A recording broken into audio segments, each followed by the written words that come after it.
Okay, in this video we are going to learn about what do we mean by complex numbers.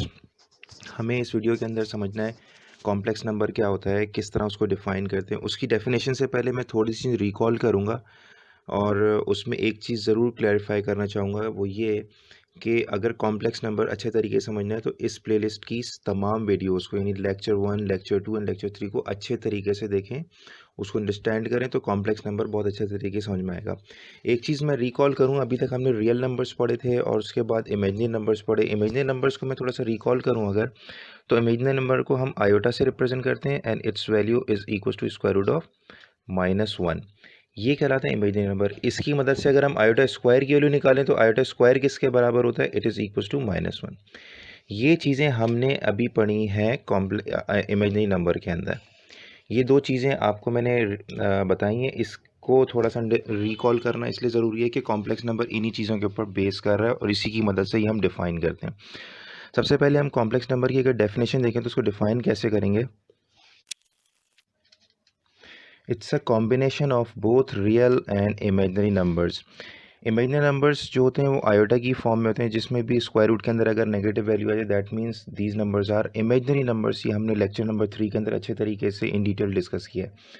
अब हमें understand करना है कि complex number को कैसे डिफाइन करते हैं। तो it's a combination of both real and imaginary numbers. इसको लिखते कैसे हैं? सबसे पहले स्मॉल जेड से अगर मैं इसको रिप्रेजेंट कर रहा हूँ तो इसको मैं लिखूँगा कैसे? ए प्लस आयोटा बी की फॉर्म में मैंने इसको लिख दिया है।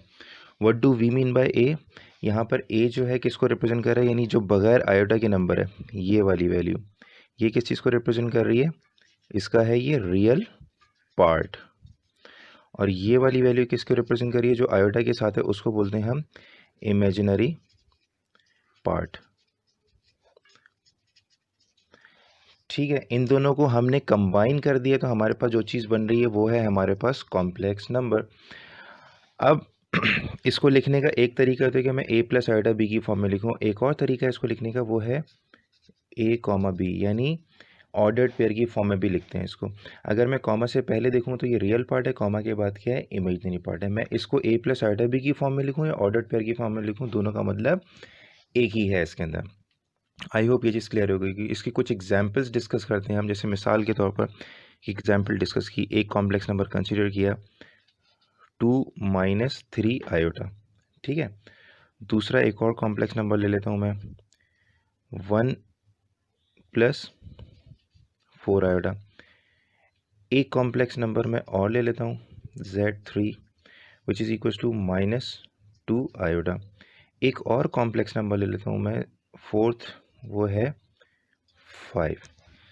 ठीक है, सबसे पहले इन चारों कॉम्प्लेक्स नंबर को देखते हैं। इसमें ये अंडरस्टैंड करने की कोशिश करते हैं इसका रियल पार्ट क्या है और इमेजिनरी पार्ट क्या है। अगर मैं इसके अंदर देखूँ इसका रियल पार्ट क्या है, यहाँ पर Z1 के अंदर रियल पार्ट क्या है? वो है 2। और इमेजिनरी पार्ट क्या है Z1 का? कैपिटल आई से मैंने इसको लिखा, it is equals to -3। Do remember, जो आयोटा के साथ नंबर होगा वो इसका इमेजिनरी पार्ट होगा। और आपने साइन भी ज़रूर बताना है, अगर -3 है तो माइनस लिखना है इसके अंदर। Z2 के अंदर रियल पार्ट क्या है? It is equals to 1। और इमेजिनरी पार्ट क्या है? जो बगैर आयोटा के साथ आ रहा है वो इसका इमेजिनरी पार्ट है, इट इज़ इक्वल्स टू 4। अब इन दो एग्जाम्पल को ज़रा डिस्कस करते हैं। थर्ड मैंने एक लिया है, इसमें कोई भी नंबर मेरे पास क्या है? बगैर आयोटा के नहीं लिखा हुआ Z3 के अंदर। तो हम इसको पहले इसका रियल पार्ट, जो भी चीज़ मिसिंग होगी उसको हमने ज़ीरो लिख देना है। अगर रियल पार्ट मिसिंग है तो उसकी जगह ज़ीरो लिख देना है, अगर इमेजिनरी पार्ट मिसिंग है तो उसकी जगह ज़ीरो लिख देना है। 2 आयोटा, तो इसका रियल पार्ट क्या हो जाएगा? 0। और इमेजिनरी पार्ट क्या हो जाएगा इसका? -2। ठीक है, इन अ सिमिलर वे अगर मैं फोर्थ इसका एक और एग्जांपल डिस्कस करूं तो इसमें आयोटा की कोई टर्म मौजूद नहीं है। Z3 के अंदर बगैर आयोटा की कोई टर्म नहीं, तो उसकी जगह मैंने 0 लिख दिया। Z4 के अंदर आयोटा की टर्म मौजूद नहीं है, तो इसको लिखूंगा कैसे? 5 + 0 आयोटा। ठीक है, तो इसका रियल पार्ट क्या हो जाएगा? 5। और इमेजनरी पार्ट क्या हो जाएगा? 0। अब क्वेश्चन ये है कि ये जो मैंने लिख दिए हैं यहाँ पर, एक तो मैंने ये जो मेरे पास Z1, Z2, Z3 और Z4 जो गिवन था वो मेरे पास A प्लस आयोटा बी की फॉर्म में मौजूद था। ठीक है, अगर मैं इन चारों जो मैंने एग्जांपल्स डिस्कस की, इन चारों को अगर मैं ऑर्डर्ड पेयर की फॉर्म में लिखना चाहूँ तो कैसे लिखूंगा? इसको कैसे लिखूंगा? देखें, ये जो रियल है वो कॉमा से पहले आ जाएगा, कॉमा के बाद इमेजनरी। तो इसको कैसे लिखा मैंने? 2, 2 -3 ऑर्डर पेयर में लिख दिया। आयोटा हाइड करना है और कॉमा से पहले आपने लिखना है 2 आई मीन रियल पार्ट और कॉमा के बाद इमेजिनरी पार्ट साइन के साथ। इन अ सिमिलर वे इसको मैं कैसे लिखूंगा, इट इज इक्वल टू 1,4। इसको कैसे लिखूंगा मैं, 0,-2। इसको कैसे लिखूंगा फोर्थ उसको 5,0। इस तरीके से मैंने इसके तमाम जो कॉम्प्लेक्स नंबर है उसको मैंने आपको एक्सप्लेन कर दिया कि उसको लिखते कैसे हैं। इस फॉर्म में लिखते हैं आयोटा की फॉर्म में, और ऑर्डर पेयर की फॉर्म में भी इसको लिख सकते हैं। अब यहाँ पर एक बात हमें ज़रा समझनी जो कि बहुत इंपॉर्टेंट है।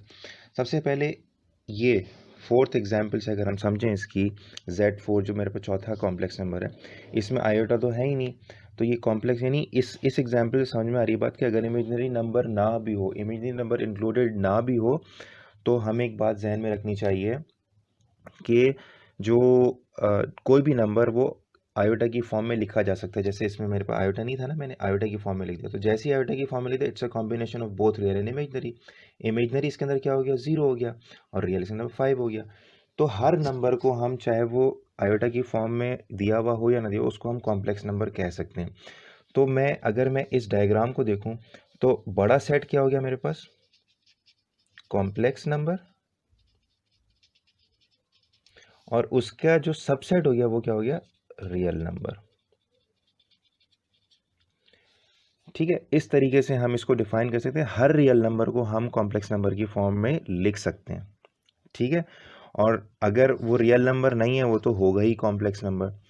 तो आई होप ये चीज़ कॉम्प्लेक्स नंबर आपको समझ में आ गई होगी। इसके अंदर दो कॉन्सेप्ट्स और हैं, ज़रा उसको भी हमें अंडरस्टैंड करना बहुत ज़रूरी है। पहली चीज़ है वो है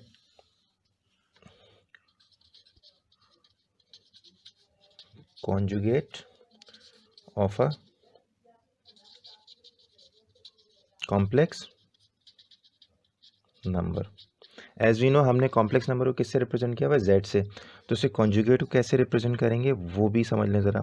उसको रिप्रेजेंट करते हैं हम इस तरह, जेड लिखा होगा और उसके ऊपर आपने लगाना है बार। ठीक है, this is known as conjugate of a complex number. अब सवाल ये होता है कॉन्जुगेट मालूम कैसे करते हैं। If we have a given value of Z equals to A plus iota B, तो इसका कॉन्जुगेट क्या होगा, जेड के ऊपर क्या आ जाएगा, बार, ये हो जाएगा ए माइनस आयोटा बी। अगर मैं इसको ऑर्डर पेयर की फॉर्म में लिखना चाहूँ तो कैसे लिखूंगा, ये तो है ए कॉमा बी, और इसको ऑर्डर पेयर की फॉर्म में लिखूंगा तो क्या हो जाएगा, ए कॉमा माइनस बी। इस तरह मैंने इसको कॉन्जुगेट को भी लिख दिया है। फॉर एग्जाम्पल मेरे पास एक जेड दिया हुआ है -3 -2 आयोटा, तो इसका कॉन्जुगेट क्या होगा। अगर मैं इसको देखूँ, कॉन्जुगेट को मैंने कैसे लिखा, जेड के ऊपर बार लगाया इक्वल्स टू, क्या करना है आपने, सिर्फ आयोटा के साथ जो नंबर उसका साइन चेंज करना है। तो इसमें -3 तो अपनी जगह पर रहेगा, और -2 आयोटा तो ये क्या हो जाएगा, +2 आयोटा। ऑर्डर पेयर की फॉर्म में लिखना चाहिए, क्या हो जाएगा, -3, 2। और इसका जो एक्चुअल पार्ट था, जो क्वेश्चन था, उसको अगर ऑर्डर पेयर की फॉर्म में लिखना चाहे तो क्या हो जाएगा, -3 -2। This is how we find a conjugate of a complex number. ये मेरे पास है कॉन्जुगेट। इसके बाद एक और चीज़ जो बहुत इंपॉर्टेंट है वो क्या है, वो ये है मॉड्यूलस।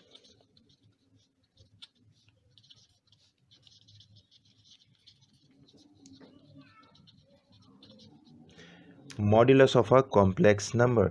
अब ये एक और टॉपिक है इसका, इसको कैसे डिफाइन करते हैं, ये भी बहुत आसान सा है। सबसे पहले तो इसकी रिप्रेजेंटेशन समझ लें, रिप्रेजेंट कैसे करते हैं। इसको रिप्रेजेंट करते हैं, जिस भी कॉम्प्लेक्स नंबर का मॉड मालूम करना है उसके ऊपर आपने क्या करना है, इस तरह मॉड का साइन अप्लाई करना है। जेड है, उसके ऊपर मॉड का साइन।